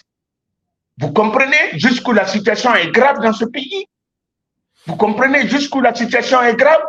L'alternance, ce n'est pas seulement le principe de la démocratie. Je prends la question de cet auditeur-là qui a posé. Voici sa question. Demandez à Tonton Messi, à l'état actuel, qu'est-ce qu'il faut pour apaiser les tensions au pays? C'est Mohamed Sissé qui pose la question. Ouais, c'est ce que je disais tout à l'heure. Peut-être, si je le dis en 2 mots, est-ce que je vais être compris? Je dis que l'alternance, ce n'est pas seulement les principes de la démocratie, mais c'est l'avenir. C'est son avenir, c'est son avenir. Ça veut dire l'avenir de la démocratie. Ça, c'est un. Deuxièmement, il s'agit de changer la République, mais sans changer de République. Qu'est-ce que vous voulez dire par là? Voilà. Non, il faut tout changer aujourd'hui. Il faut aller vers ce qui est objectif. Je vous ai dit, il faut qu'on se retrouve dans un cadre légal où toi et moi, quand on parle d'équité, il faudrait absolument... Non, à vous entendre sincèrement, cette transition, la fin, ce n'est pas pour demain. Non, si c'est pas en réalité. La réalité, si nous voulons bâtir, si nous voulons bâtir une nation, si nous voulons bâtir une nation forte, compétitive. Mais si c'est elle qui doit le faire, est-ce qu'on va se dire, le problème c'est que ce n'est pas possible qu'eux, ils fassent tout cela. Ils peuvent démarrer. Omar, oui, allez-y. Omar, je voudrais simplement te dire qu'au moment où nous sommes en train d'échanger, il est difficile de pouvoir dire avec honnêteté que d'ici le 31 décembre, qu'on pourra y arriver. Avec honnêteté. Parce que le problème qu'il y a, c'est le risque. C'est le risque qu'il faut gérer ici. Il faut faire très attention. J'ose le dire, je le dis clairement, parce que vous me connaissez, je n'ai jamais eu d'appartenance politique. Parce que ce pays-là, tant que je vis, je vais le servir. Et je ne veux pas faire de la publicité dans votre émission, mais aujourd'hui, c'est en cela d'ailleurs que je profite, avec votre permission, de dire aux auditeurs que la plateforme de ralliement citoyen en Guinée est une plateforme, en réalité, qui invite tous les Guinéens de l'extérieur et de l'intérieur. Pourquoi? C'est pour ça, justement. C'est pour qu'ensemble, qu'on puisse bâtir, qu'on puisse voir vraiment l'avenir. Pour nos enfants, parce que nous, aujourd'hui, pratiquement, tout est compromis pour nous. Au moins pour nos enfants. Prenez le système éducatif. Prenez le système éducatif. Il est prostitué. Prenez le système administratif, l'administration publique, qui s'appuie sur le secteur privé pour créer un univers de criminalité. Vous prenez le secteur privé qui fait le même travail contraire. Vous voyez des gens qui dorment à 19h, ils se couchent le matin, ils se réveillent, on dit, Adida, on t'a payé. Tu as 2 millions de dollars qu'on t'a payé dans ton compte par rapport à ça, alors qu'il n'a même pas de projet. Et après, on va lui dire qu'il est béni. Omar, il y a trop à faire dans ce pays. Il y a trop à faire. Les gens, tous les jours, ils tiennent des discours il faut combattre la corruption. Il faut combattre. Comment combattre la corruption? Quels sont les outils qu'ils ont? Quels sont les instruments qu'ils ont? Quelles sont les solutions adéquates qu'ils ont? C'est des discours. Le système éducatif aujourd'hui est l'un des systèmes éducatifs les plus pourris. Et pour refaire un système éducatif, le minimum, c'est 10 ans. On n'en a pas pour demain. Allez, tonton Dumessi, rapidement. On a démarré cette plateforme au début, c'était lors du retrait des agréments des radios et télévisions privées en Guinée. Le Premier ministre chef de gouvernement était chez nos confrères de RFI. Ouais. J'ai suivi un extrait, j'aimerais le partager avec les auditeurs.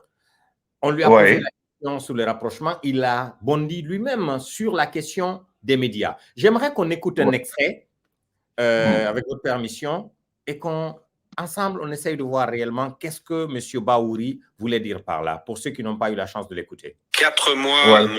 Bahouri, vous avez accepté de devenir Premier ministre en échange notamment d'un geste d'ouverture, la libération d'un leader syndicaliste. Est-ce qu'aujourd'hui, vous pensez pouvoir encore user de votre réputation, votre expérience pour rapprocher les points de vue antagonistes des militaires du CNRD et de l'opposition? On essaye, on va tout faire pour que ce pays évolue dans une dynamique de dialogue, de confrontation des idées et non pas de confrontation physique ou de violence. Mais malheureusement, il faut que les gens se rendent compte d'une chose. Par rapport à la gestion de l'État, ce n'est pas mes humeurs qui doivent présider à la façon dont les choses doivent être gérées. Je vous donne un exemple. Dès mon installation, j'ai usé de tout ce qu'il fallait faire pour travailler à la normalisation des relations entre les 3 radios de la place, 3 médias de la place et les autorités. Nous avions avancé dans ce processus. Le président de la République avait marqué son adhésion. Mais malheureusement, je ne sais pas comment les choses sont passées dans la tête de certains et ils ont repris la même logique ancienne. Et de ce point de vue, ça a heurté le processus, ça a interrogé sur la fiabilité et le sens de responsabilité sociale de ces entités et la décision est tombée de leur retirer leur agrément parce qu'ils n'ont pas rempli les cahiers de charges. Et de ce point de vue, il faut qu'on soit clair. Nous avons vu le rôle néfaste que des médias ont fait par rapport à la tragédie de Rwanda. Nous ne pouvons pas nous permettre, dans un contexte trouble où la région ouest africaine est parcourue par beaucoup de dangers, nous ne pouvons pas permettre à ce qu'on puisse remettre en cause la stabilité et la cohésion dans un pays aussi fragile que le nôtre. Mais quels que soient les manquements éventuels de certains médias par rapport à leur cahier des charges, le fait de les interdire carrément, évidemment, ça fait dire à l'opposition et à la société civile que vous voulez censurer, vous voulez museler la presse. Est-ce que vous n'auriez pas intérêt à trouver une solution? Bon, vous savez, il faut que les gens se renouvellent leur façon de faire. En Guinée, il y a une place pour une presse libre, pour une presse intelligente, mais que ça ne soit pas une presse qui, chaque jour, est en train d'entretenir un climat d'insatisfaction, de manque de sérénité et parfois de manque d'objectivité. Mais 4 radios et 2 télévisions privées interdites, vous avez eu la main lourde, Monsieur le Premier ministre. Est-ce que vous envisagez de lever cette mesure? Il y a 80 radios à l'heure actuelle qui existent en Guinée. Il y a 14 médias avec des télévisions et nous sommes en train de nous raccorder au TNT. Donc l'espace médiatique dans les mois à venir va profondément changer pour un accès beaucoup plus large de la population à l'information. Donc, nous voulons que cette liberté soit réellement une liberté et non pas que quelques-uns, parce qu'ils ont la possibilité d'avoir des médias, d'utiliser cela pour aliéner une population qui, dans un contexte de fragilité, peut manquer de repères.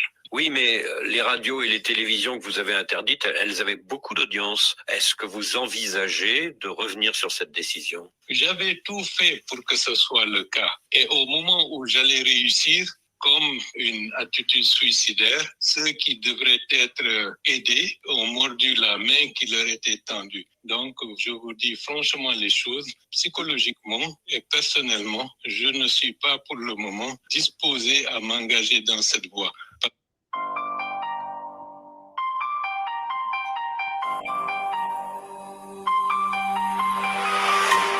Est-ce que de belles choses se passent dans l'ombre? Taisez-vous, on fout le bordel.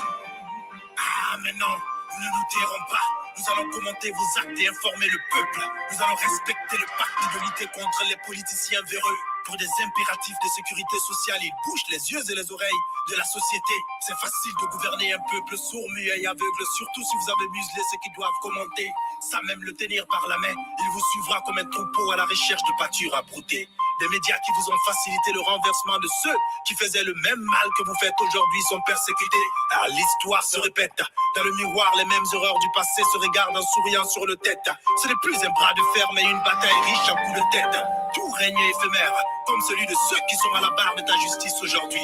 Cette presse que tu aimais hier est celle que tu juges de juge injuste qui perturbe ta nuit. Pourtant, cette même presse a diffusé ton procès au nom de la patrie. Je suis une radio, je ne me tairai pas. Je suis une télé, celle du peuple, je ne t'aiderai pas. Internet n'est pas ton droit, mais le nôtre, on s'en passera pas. Les ondes sont brouillées. Notre liberté d'expression... Tonton Messi, on écoutait le Premier ministre, chef de gouvernement, chez nos confrères de RFI. Ce qui est encore désolant, c'est la conclusion. Il n'est pas prêt à faire quoi que ce soit parce que, selon lui, ceux qu'on voulait aider ont mordu à la main qui voulait les aider. Ah non. Ouais, Omar, c'est dommage. C'est quand même un Baouri qui parle là. Hein? Non, je ne parle pas de Baouri en tant que Baouri, en tant que Premier ministre, mais il est dommage aujourd'hui, une fois qu'on est en fonction en République de Guinée, on arrive à des hautes fonctions, j'ai comme l'impression qu'on est mu en réalité, ou que l'on mue. Le pouvoir change l'homme. À la seconde. C'est incroyable. Parce que dans mon entendement, dans ma compréhension,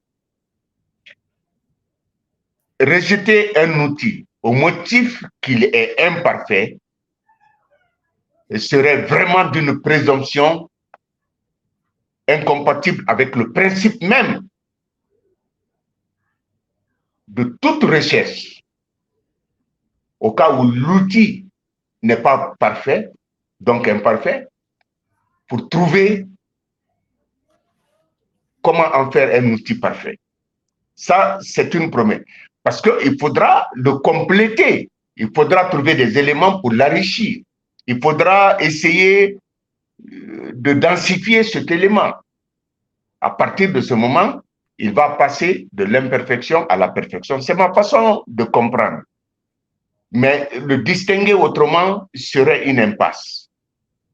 Deuxièmement, il fait allusion au cadre de dialogue. Tous les cadres de dialogue en République de Guinée ont échoué aussi, Omar. J'en profite, je le dis. Vous allez me poser la question pourquoi et comment. Je vais vous donner une seule réponse, un seul élément. Vous savez pourquoi? Parce que le gouvernement ne se prend pas pour être partie prenante au dialogue. Le gouvernement se prend comme s'il était un élément neutre au-dessus des éléments qui devraient concourir. Donc, vous avez déjà vu le contraste qu'il y a. Le gouvernement devrait participer au même pied d'égalité que les partis politiques, que les syndicats, que la société civile. Toutes les entités qui sont concernées par le dialogue. Mais le dialogue aujourd'hui est concerné. Quels sont les acteurs qui sont concernés en République de Guinée? Vous n'avez que le gouvernement et les partis politiques. Ça, c'est un dialogue?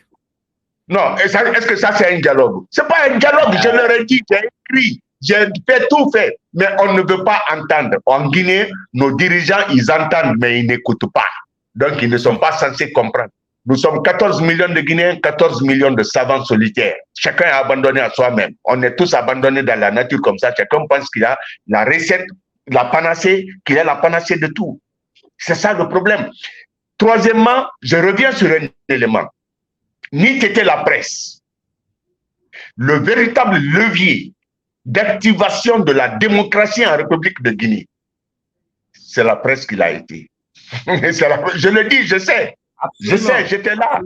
Ah, non, j'étais là avant 2010, j'ai vu, je l'ai vécu, j'ai été un acteur.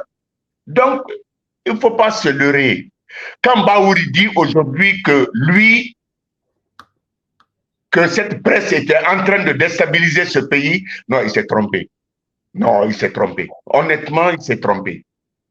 Allez, il s'est trompé. Il faudrait qu'il revienne à la raison. Il faudrait qu'il revienne à la raison, qu'il se dote d'outils, d'instruments qui lui permettent véritablement de rentrer ces gens dans un cadre objectif. On n'exclut pas quelqu'un dans une nation. Nous sommes tous des éléments composites de la nation. On n'exclut pas quelqu'un de la nation. Très bien dit. Tonton Dumessi, ce qu'on va faire rapidement, on avait pris une marche de sécurité au cas où on n'arrive pas directement à joindre Fonike Mengue. L'équipe s'est déployée chez lui. Donc, on va partir avec l'interview de Fonike Mengue rapidement et derrière, on va essayer de se retrouver pour comprendre le contenu de cet entretien. Ok. J'ai dit Fonike Mengue, coordinateur du FNDC ou bien ex-FNDC? Coordinateur du FNDC. Ça existe oui. Ça existe. Mais il n'y a pas de mouvement. C'est un état d'esprit. Personne ne peut dissoudre l'état d'esprit. Donc le FNDC reste et demeure. On a dit au CNRD que le FNDC est plus ancien, plus vieux que le CNRD. C'est au CNRD de se faire coquer par le FNDC. Ils étaient dans votre esprit quand même. Oui, au départ. On a vu un président de la transition qui disait qu'ils ne vont pas répéter les erreurs du passé. Alors que personne ne devrait plus mourir pour la politique. Aujourd'hui, nous sommes à plus de 50 morts dans les manifestations. Tout ce que ce monsieur a dit le 5 septembre, je pense qu'il a fait le contraire. C'est malheureux, c'est dommage. Et à un moment donné, il y a des rumeurs qui disaient que vous étiez consulté pour être au CNT. C'est vrai qu'il y a eu des rumeurs, mais ce qui est sûr, ça je peux le dire ici, le président de la transition a voulu me mettre à la tête du CNT pour que je l'aide, parce qu'à l'époque, il était vraiment dans l'esprit du FNDC. Il a voulu, alors qu'un membre du FNDC, à la personne de Fonike Mengue, soit à la tête du CNT, afin de faire les choses bien. Mais tout de suite, comme on aime le dire, il y a eu à côté de lui une partie toxique. Cette partie est la partie civile du CNRD. Cette partie a tout fait pour ne pas qu'il y ait un Fonike Mengue à la tête du CNT, puisque selon eux, Fonike Mengue est trop intransigeant. Donc une fois que monsieur comme Fonike Mengue à la tête du CNT, il ne va pas accepter certaines choses. Il va décider à ce que les choses aillent comme il faut. Donc il faut le bloquer. Ils sont parvenus quand même à faire raviser le président de la transition. Et c'est ce qui fut fait. Okay. Aujourd'hui, est-ce que vous ne regrettez pas réellement de ne pas avoir fait partie de ces gens-là, aujourd'hui de diriger cette transition? Non, bon, je ne regrette pas. Vous savez, tout au début, on m'a proposé un poste ministériel, notamment le poste de ministre de la jeunesse et sport. Ok.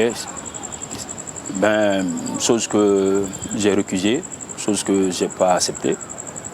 Alors, je ne regrette pas de ne pas faire partie. Si je voulais, depuis le départ, ils voulaient que je sois avec eux, mais j'ai préféré ne pas être là. Même le poste du CNT, encore une fois, c'est le président de la transition qui a voulu que je sois à la tête du CNT. Mais ils l'ont fait raviser et puis voilà ce qui s'est passé. Et je ne regrette pas. Je suis là, je continue le combat.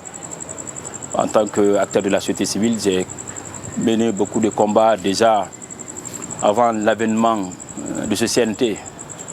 Puisque le coup d'État du 5 septembre m'a trouvé en détention. J'étais à l'hôpital, alité dans mon lit de malade. J'avais fait combien de mois déjà? Plus d'1 mois. Donc ça, j'avais fait, n'est-ce pas, beaucoup d'années de combat. Bien avant les combats que nous avons menés contre le 3e mandat. Alors on continue le combat, puisqu'il faut le dire ici, le combat c'est ma vie. Je continue le combat pour ma patrie, à l'image de ce que Franck Fanon a dit dans Les Damnés de la Terre, où il dit, je cite, dans une période où il dit, je cite, dans une relative opacité, chaque génération doit découvrir sa mission, l'accomplir ou la trahir. Fin de citation. Alors, c'est ce que nous avons compris. Nous sommes en train de nous battre pour la patrie. C'est un sacrifice que nous faisons, puisque pour nous, aucun sacrifice n'est de trop pour la patrie. Aujourd'hui, c'est votre sauveur, ça, Mamadi Doumbouya. C'est vous que vous l'avez dit, que vous en êtes aujourd'hui dans les griffes vraiment d'Alpha Condé. Et vous étiez vraiment dans votre nid. Comment vous regardez ces actions? Quel regard vous faites de ces actions? Je pense qu'au départ... Aujourd'hui qui est devenu quand même...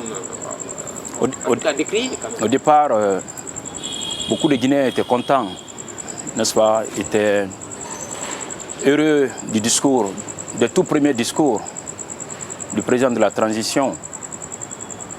Alors, il a montré qu'il voulait faire bien les choses, même si aujourd'hui c'est le contraire, on voit. Si autrefois, n'est-ce pas, on appréciait son discours, mais aujourd'hui, comme c'est le contraire qui se présente à tout le monde, je pense que personne n'est content de la situation du pays. Lui-même, où qu'il soit en ce moment, devant sa conscience, il sait que les choses ne se passent pas bien. On est dans un pays où il n'y a pas de l'électricité, il n'y a pas d'eau, il n'y a pas de pain, il n'y a pas de lait, il n'y a pas de paix. Et les médias sont fermés. L'Internet a été bloqué durant 3 mois. Donc lui-même, il n'est pas heureux de cette situation, où qu'il soit. Il y a des gens parfois qui le poussent sur ce chemin interdit de la démocratie. Je l'ai dit ici, au niveau du CNRD, il y a 2 groupes, 2 partis. Il y a la partie militaire et la partie civile. Mais la partie civile, aujourd'hui, je peux vous dire, est plus toxique que cette partie militaire. Donc il y a des gens qui le poussent à prendre des décisions qui ne sont pas bien, non seulement pour lui, mais qui ne sont pas bien également pour le peuple de Guinée. C'est malheureux, c'est dommage. Donc c'est le lieu, l'endroit pour moi de l'interpeller. Pour qu'il sache que ça ne va pas du tout. Les Guinéens ne sont pas contents de lui aujourd'hui. Je pense qu'il est mieux placé que moi, vu qu'il a des services de renseignement un peu partout. Dans les quartiers aujourd'hui, vous descendez dans les kiosques, dans les cafés, écoutez un peu les Guinéens. Prenez votre micro, vous partez interviewer les Guinéens dans les rues de Conakry. Ils vous diront que ça ne va pas. Ils ne sont pas heureux de cette situation. Donc c'est le lieu, encore une fois, pour moi, comme il a dit qu'il va respecter ses engagements, que sa parole est sacrée, la parole donnée du militaire est sacrée. Je l'interpelle à ce qu'il respecte ses engagements, qu'il respecte sa parole vis-à-vis non seulement de la CEDEAO, mais aussi du peuple de Guinée. C'est ce qu'on attend de lui. Quoi comptez-vous faire réellement? Pensez qu'à l'allure où vont les choses. Baouri l'a dit, le Premier ministre, Baouri qui dit qu'on ne pourra pas organiser les élections en 2024 ici. Aujourd'hui même, le FNDC, peut-être c'est le dernier.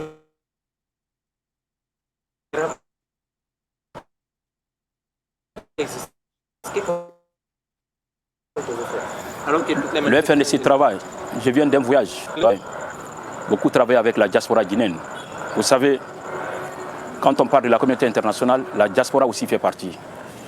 Donc des États-Unis jusqu'en Europe, j'ai beaucoup travaillé avec la diaspora guinéenne. Les frères sont en train de se organiser, de se réorganiser, de se mobiliser et se remobiliser pour donner leur opinion vis-à-vis de la transition. Ils feront des manifestations devant l'ambassade de la Guinée dans tous les pays où ils sont, que ce soit aux États-Unis, que ce soit en France, en Belgique, en Allemagne, un peu partout, pour donner leur opinion.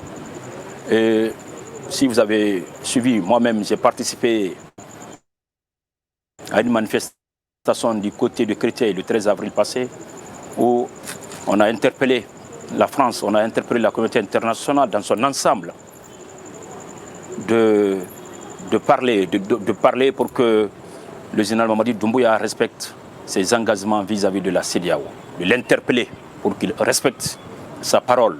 C'est tout ce qu'on attend de lui. En Europe, c'est possible de manifester, mais en Guinée, tout est interdit. Toute manifestation est interdite. Qu'est-ce que vous comptez faire? Oui, officiellement, ils ont dit que toutes les manifestations sont interdites sur toute l'étendue du territoire national. Mais cela ne s'applique pas au FNDC. Vous avez vu, malgré ça, combien de fois on a organisé des manifestations. Et on continuera à organiser les manifestations. Déjà, depuis que je suis venu, nous sommes sur le terrain, dans les quartiers, en train de remobiliser nos antennes, en train de remobiliser les Guinéens, parler avec la population à la base, leur informer les sensibiliser pour qu'ensemble, nous puissions œuvrer pour dire en permanence au président de la transition de permettre à la Guinée une fin de transition dans la paix et dans la culture sociale. C'est ce que nous faisons. S'ils comprennent, ça va, tant mieux, c'est le souhait de tout le monde. Au cas s'ils ne comprennent pas, nous allons nous faire entendre. Si on l'a fait au temps d'Alpha et qu'on l'a fait au temps du CNRD, on continuera à le faire. Je vous ai dit que la lutte, c'est ma vie, la lutte, c'est notre vie. Donc on continuera à mener cette lutte jusqu'à satisfaction du peuple. Le peuple reste et demeure souverain. Donc à lui seul, la souveraineté revient. Vous ne craignez rien réellement? Bon, c'est vrai, c'est vrai. Vous avez vraiment beaucoup de combats, vous avez fait la prison. Aujourd'hui, vous n'avez pas de crainte et votre état de santé, tout? Ouais, c'est vrai que je suis jusque-là en train de me soigner. Mais comme je vous ai dit au départ, aucun sacrifice n'est de trop pour la patrie. Donc, au nom du patriotisme, nous serons toujours là. S'ils vont nous arrêter, qu'ils nous arrêtent, mais on ne reculera pas. On est prêt à aller jusqu'au bout. C'est de cela qu'il s'agit. Donc rien ne nous fera reculer sur ce chemin. Rien. Donc vous êtes prêt à manifester encore? Oui. Tant que les choses ne se passent pas comme il faut, nous organiserons les manifestations. Encore une fois, on n'organise pas les manifestations parce qu'on a l'amour des manifestations. On organise les manifestations parce qu'on veut se faire entendre. Si à chaque fois on fait des mémorandums, on n'est pas écouté. On fait des sorties médiatiques, on n'est pas écouté.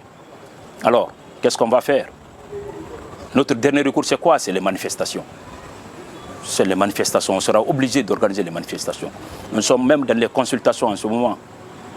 Au niveau des journalistes, au niveau des journalistes, comme je viens de le dire, de Adafo, de Joma, de FIM, pour voir ce qu'on pourra faire ensemble. Aujourd'hui même, j'étais en entretien avec des syndicats, que ce soit de la presse ou d'autres syndicats, pour voir ce qu'on pourra faire ensemble, afin que les médias qui ont été fermés soient rétablis dans leurs droits légaux et fondamentaux. On mènera le combat, puisque notre liberté n'est pas à négocier. Notre droit à l'information n'est pas à négocier. On le fera. Et ce n'est pas un combat contre quelqu'un. Le général Mamadi Doumbouya, il sait que notre combat, ce n'est pas contre lui. Notre combat n'a jamais été dirigé contre un Guinéen. Mais notre combat sera toujours un combat de valeurs, un combat de principes démocratiques. Quel message vous avez à donner au peuple de Guinée et au CNRD? Le message que j'ai au peuple de Guinée, c'est de rester toujours mobilisé. Parce que le combat que nous menons, c'est un combat de valeurs, c'est un combat de principes. Je l'ai dit que se battre pour une cause noble est déjà une victoire. Et le combat pour la démocratie doit être tout le temps de mise. Il faut se battre tout le temps pour la démocratie, sinon un jour nous risquerons de perdre la démocratie. C'est pourquoi il faut tout le temps être présent. Il faut toujours être là. Vous les médias, vous qui représentez des contre-pouvoirs, sérieux, nous, les activistes de la société civile, nous représentons aussi ce même contre-pouvoir. Les partis politiques de l'opposition et tous les acteurs majeurs qui disent que c'est pas bon comme ça ne va pas comme ça ne doit pas aller comme ça. Nous représentons tous des contre-pouvoirs sérieux. Cela ne veut pas dire qu'on est des contre-pouvoirs, c'est-à-dire qu'on est contre le pouvoir. Cela ne veut pas dire qu'on est contre le pouvoir. Mais on est des contre-pouvoirs, une force de proposition, mais également une force de dénonciation. Si ce n'est pas bon, on dénonce. De temps en temps, on fait des propositions par rapport au développement de l'actualité. Si ça ne va pas, on fait tout pour nous faire entendre. C'est ça notre rôle. Donc on continue à le faire. Si on cesse de le faire, on perd la démocratie. C'est pourquoi à tous les niveaux, nous devons être mobilisés, peuple de Guinée. Nous devons être mobilisés pour nous faire entendre. À chaque fois qu'on verra que ce n'est pas bon, nous devons dénoncer. On ne le fait pas contre quelqu'un, on le fait pour la patrie, puisqu'on veut que les choses aillent bien. Je pense que le général Mamadi Doumbouya, au lieu de faire la guerre à la presse, il devrait tout le temps écouter la presse pour écouter cette presse guinéenne qui se bat chaque jour pour la démocratie. Il doit l'inviter pour l'écouter. Ouais, qu'est-ce qui ne va pas? Ouais, quelles sont les propositions que vous avez pour moi? S'il agissait comme ça, on n'allait pas être là où nous sommes aujourd'hui. Au peuple, au CNRD, ma communication va aller au niveau, encore une fois, du général Mamadi Doumbouya. Il a dit qu'il va respecter sa parole, qu'il va respecter ses engagements, qu'il ne fera pas un jour de plus. J'espère qu'il respectera sa parole. Moi, je lui fais confiance jusqu'à preuve du contraire. Même s'il se trouve que les Baouri et d'autres s'agitent dans l'homme pour le pousser vers le chemin intérieur de la démocratie, je sais que lui, le militaire qu'il est, je pense, et ça, j'ai la ferme conviction, jusqu'à preuve du contraire encore une fois, qu'il respectera sa parole. Alors, qu'il respecte sa parole pour les Guinéens, qu'il respecte sa parole pour la démocratie guinéenne, qu'il respecte surtout sa parole pour la paix et la quiétude sociale en Guinée. C'est le message là que j'ai pour lui. Tout que les Baouri ou tous les autres là, ils vont toujours se mettre derrière lui et le pousser parce que, vous connaissez le Guinéen, tant qu'ils sont là, ils vont défendre leurs intérêts. Ils ne le font pas parce qu'ils aiment Mamadi Doumbouya, ils le font pour leurs propres intérêts. Donc à Mamadi Doumbouya, comme il a dit dès le départ, il ne faut pas qu'il répète les erreurs du passé. Les erreurs que M. Dadis Camara a commises, il ne faut pas qu'il les répète. Il n'a qu'à faire en sorte que les 6 mois qui lui restent, qu'il organise les élections comme il faut et partir. S'il le fait, même si c'est compliqué en ce moment de sortir par la grande porte, mais peut-être il serait sorti par une grande fenêtre. Merci. Camarades, salut! Salut. Et voilà, c'était Fonike Mangue Oumar Silla qui s'exprimait chez nous, entretien exclusif. Tonton Messi, réaction rapidement en quelques mots sur les différents angles abordés. Non, écoutez, je vous ai déjà dit que Fonike Mangue, c'est un homme, il est constant et c'est un homme de conviction et ce qu'il porte sont des valeurs républicaines. Il a tout à fait, c'est un citoyen guinéen. Vous savez, la citoyenneté est un droit légal. C'est un droit légal. Donc, je ne rentre pas dans l'étendue de la définition, mais aujourd'hui, ce qu'il est en train de faire, il manifeste. C'est de la même manière que moi. Je reste un citoyen convaincu que je dois tout à mon pays. Le pays qui m'a vu naître, qui a vu mes parents naître, qui a protégé mes parents, qui a tout apporté, qui m'a donné moi aujourd'hui l'éducation et que cette éducation encore soit là en train d'être donnée à mes enfants. Donc, je vais me résumer en disant tout simplement que ce que nous tenons à dénoncer chez les dirigeants politiques généralement, et qui soit contraire, c'est tout ce qui est contraire aux intérêts du peuple.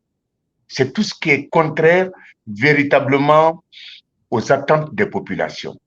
Donc, et c'est là où en réalité le bas blesse.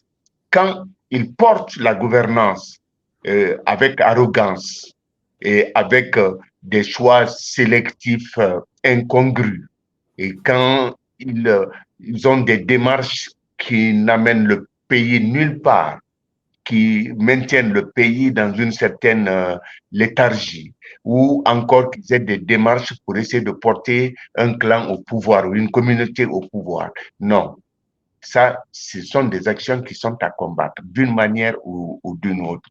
Donc, en réalité, c'est le caractère coupable des arguments que les dirigeants politiques généralement portent pour faire croire que le peuple adhère. Il faut faire très, très attention. Nous sommes dans un monde aujourd'hui, j'étais en train de le dire tout au départ de cette émission, où l'ordre et la hiérarchie des choses a changé de camp, a été bouleversé. Donc, il faudrait que chaque pays, selon ses spécificités, prenne des options, adopte des démarches, se dote des ressources pour essayer de renforcer son spectre vital afin de construire justement l'avenir de son pays. Donc, nous sommes dans un combat qui est un combat citoyen. C'est pourquoi la Constitution elle-même, elle défend le droit à la manifestation. Et comme il le dit, et j'estime et j'espère que le général Mamadi également respectera sa parole en tant que militaire, en tant qu'officier aujourd'hui. Il respectera sa parole parce qu'il est pour la quiétude. Je ne pense pas qu'il soit quelqu'un qui soit prêt encore à rediriger l'arme sur cette population qui a été longtemps meurtrie ces dernières décennies. Et il faudrait que l'on arrête de verser le sang des Guinéens à cause simplement de leur point de vue, de leur opinion. Il faudrait que les Guinéens acceptent d'être ensemble partout. Vous qui êtes à l'étranger, mettez-vous ensemble. Nous qui sommes à l'interne ici, il faudrait que l'on se mette ensemble. Mais nous n'avons pas de dirigeants clairvoyants. Nous n'avons pas de dirigeants qui optent pour le discernement, qui ont de la lucidité. Nous avons des dirigeants aujourd'hui qui sont emportés par l'émotion. C'est compliqué quand c'est comme ça. Voilà, c'était Moussa Djoumessi qui va nous rejoindre chaque 2 semaines dans cette émission pour partager un peu son expérience, sa lecture de la situation en Guinée. Souley, peut-être un dernier mot rapidement sur l'entretien de Fonike Mengue? Je n'ai pas assez à dire par rapport à l'interview de Fonike Mengue, sinon que j'ai de forts doutes qu'il va se retrouver Je ne le souhaite pas, hein, mais c'est fort probable qu'il se retrouve en prison avec toutes les intentions qu'il affiche. Déjà, ouais, il faut pas jouer les étonnés, il ne joue pas aussi au Cassandre, mais je crois s'il s'entête, il tient vaille que vaille à manifester, à se faire entendre avec le régime qui est en place aujourd'hui. Oui, avec le régime qui est en place et la volonté et les velléités de faire taire toutes les voix discordantes, c'est fort probable qu'il se retrouve de l'autre côté. À nouveau, je ne lui souhaite pas du tout cela. Par rapport à l'interview de Bahouri avec Christophe Boisbouvier, je crois, et là je vais être court là-dessus, que M. Bahouri, la meilleure manière pour lui de répondre à cette question, c'est de dire je ne souhaiterais pas m'exprimer sur cette question. Mais là, il est complètement passé à côté. Parce que l'analogie entre la Guinée et le Rwanda, il n'y a aucun média aujourd'hui qui incite à la haine. À la haine et à la violence. Je suis d'accord, il n'y en a pas. Il n'y en a pas. Qui pousse les gens à sortir dans la rue, à s'attaquer aux biens publics ou à faire de quoi que ce soit. D'ailleurs, les journalistes sont toujours sur les réseaux sociaux, sont victimes d'insultes parce que ce n'est pas tout le monde qui partage leur point de vue. Moi, je crois que les médias, surtout ceux qui sont fermés, jouent un rôle important dans l'équilibre, surtout au niveau des informations. Et Bahouri lui-même, on lui a donné assez de créneaux pour s'exprimer, de se faire entendre, au point, je ne sais pas, de draguer le CNRD et puis d'être coopté, de se retrouver aujourd'hui à la tête de la primature. Tenir un discours de ce type. C'était là son outil d'expression. C'était son outil d'expression. Ça, je suis vraiment dessus surtout de ce qu'il dit. Parce que là, si vous prêtez attention, il a fait une interview de plus de 2 minutes, n'est-ce pas? Il n'y a pas eu de métrique sur le glissement du calendrier. Il n'y a pas eu de chiffres, il n'y a pas eu de date. Mais quand il s'agit ça c'est le bout. Non, je comprends. Il s'est exprimé dessus parce que Christophe Boisbouvier lui avait posé la question de savoir quelle serait la date qu'il peut donner pour les élections. Il n'a pas voulu s'aventurer dessus. Il n'a pas parlé de date, il n'a pas parlé de chiffres, il n'a absolument rien dit, mais il a tenu un discours politique. N'est-ce pas? Mais quand il s'agit des médias, il parle de 80 médias qui fonctionnent toujours, qui marchent toujours. Il faut faire l'évaluation de ces médias. Parce que nous venons de ce milieu. Faites l'évaluation de ces médias. Faites l'évaluation de ces médias et on saura quelle est la différence entre ces 3 gros bonnets, Espace, Joma et surtout les moins investis là-dedans. Absolument. Et les journalistes qui se retrouvent à la rue, qui ne travaillent pas. Près de 1000 employés directs quand même. Hein. S'il peut dire aujourd'hui qu'il y a 80 journalistes, qu'il y a 80 radios qui continuent toujours d'être opérationnelles, moi je crois qu'il parle de cahier de charge alors qu'il n'en a jamais fait mention, surtout lorsqu'il est passé au niveau du CNT pour la présentation de la politique générale de son gouvernement. Il n'en a pas fait mention, mais aujourd'hui, il essaie toujours de trouver des raisons solides, valables et encore et encore, il continue à faire mal à ses anciens amis. On va voir ce que l'avenir nous réserve avec ça. Tonton Duumessis, peut-être une dernière chose que vous voulez rajouter avant qu'on ne se quitte au compte de ce numéro de ce soir. Non, moi, j'ai une question pour M. Duumessis. Il faut qu'on rentre. La Guinée de Sékou Touré ou bien la Guinée de Lansana Conté ou celle de Alpha Condé? Je n'ai pas compris la question. Quelle est la Guinée qui vous a le plus enchanté, que vous aimez le plus et vous aimeriez revivre ces moments? Je peux donner la réponse avant qu'il ne s'exprime. Je vais le dire avant qu'il ne s'exprime. Il va être entre Sékou Touré et Lansana Conté, pas plus. C'est clair. Je suis des années 80, mais j'aurais souhaité, je l'ai dit à Oumar, vivre dans les années 70. Allez. Non, de toutes les façons, je vous le dis clairement, peut-être que je vous l'ai dit d'une façon pas en relief.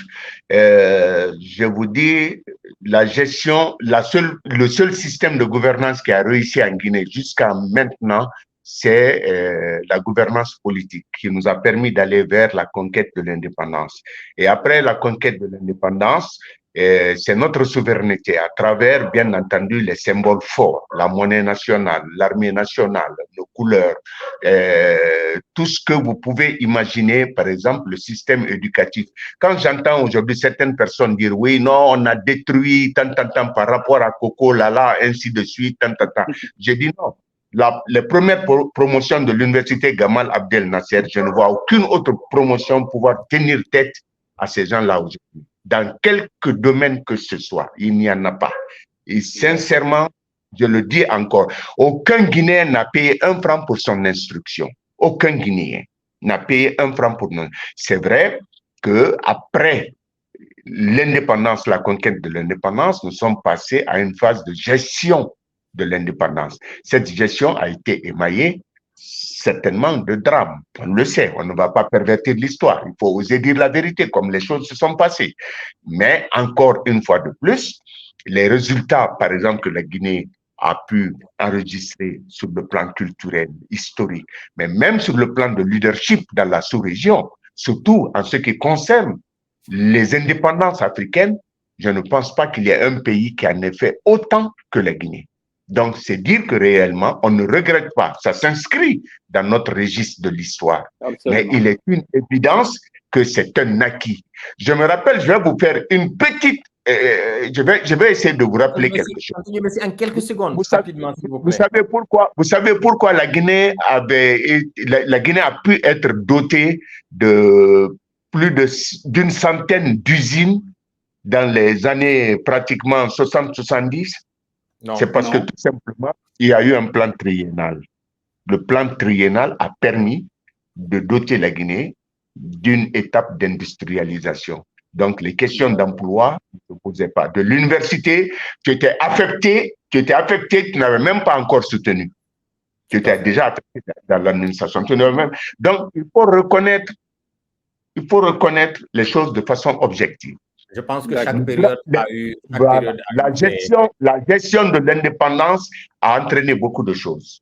Parce que quand tu prends la Guinée avant l'indépendance, ce que nous vivons ici, c'était une autre étape. Nous sommes arrivés à la conquête de l'indépendance. Les gens se sont mis ensemble. Ensuite, la gestion de l'indépendance a séparé les gens. Le pays a été émaillé de drames. Et aujourd'hui, avec l'avènement des partis politiques, nous saluons vivement la clairvoyance du général Lansana Conté. Il faut le dire, il faut oser le dire. C'est lui qui a ouvert la porte. C'est lui qui a ouvert toutes les portes par rapport à ça. En dépit du fait que Alpha ait entériné pratiquement la liberté d'expression, les presses et autres, mais c'est Lansana Conté qui a mis en fait la fondation. On le rappelle, c'était un militaire, Tonton Duumessis. Je pense on aura l'occasion d'en parler dans les prochains numéros, s'il vous plaît. Merci en tout cas, Tonton Duumessis, d'avoir Merci, tonton. Merci à vous et merci à vos fidèles auditeurs. Et nous parlerons de la Guinée. Nous aurons l'occasion de parler de la Guinée, mais de parler des questions d'intérêt général. Et je vous souhaite à vous vraiment une très grande clairvoyance afin d'éviter tous les éléments qui peuvent encore amener les gens à quitter les émissions. Il faudrait qu'ils prennent goût à connaître la Guinée, à savoir ce qui nous manque, ce qui blesse le bas, ce qui nous empêche d'avancer. Voilà. On va s'appliquer pour éviter que Fana Soumane nous retire nous aussi notre agrément. Non, que personne ne blesse le bas. Tu as évoqué un élément en passant lorsque tu as parlé des analphabètes qui font la politique. Non, il faut leur faire retrouver leur place dans la société ou dans les catégories politiques. Ils ont leur place. C'est des citoyens guinéens. Il y a Adama Daiko qui disait, tonton Djoumessi, Adama Daiko qui disait que lorsque les politiques font de la comédie, eux, les comédiens, ils vont faire de la politique. À chacun sa place. Politique. Voilà, chacun sa place. Il y a Mohamed Sissé qui nous avait écrit, qui posait une question également, mais il y a Abdourahman Fassiria Baldé. Lui, je laisse juste son message depuis le Bronx. Il dit, je vous suis et j'encourage une union sacrée en Guinée. Surtout, il faut travailler avec les blessés, je pense. Il a dit les blessés ou quoi? Et faire une synergie d'action, c'est très important. Merci en tout cas, monsieur Baldé, de nous suivre depuis le Bronx. Ça, c'est à New York. Merci à Mohamed Sissé. Merci à tous ceux aussi qui étaient là depuis le début de cette émission. Suleiman, merci. On se retrouve après. Oui. Merci, tonton Djoumessi. Merci beaucoup et merci à tous les autres. On se retrouve la semaine prochaine pour un autre numéro et je promets que ça sera très, très, très intéressant. Portez-vous bien. Bonsoir. Merci.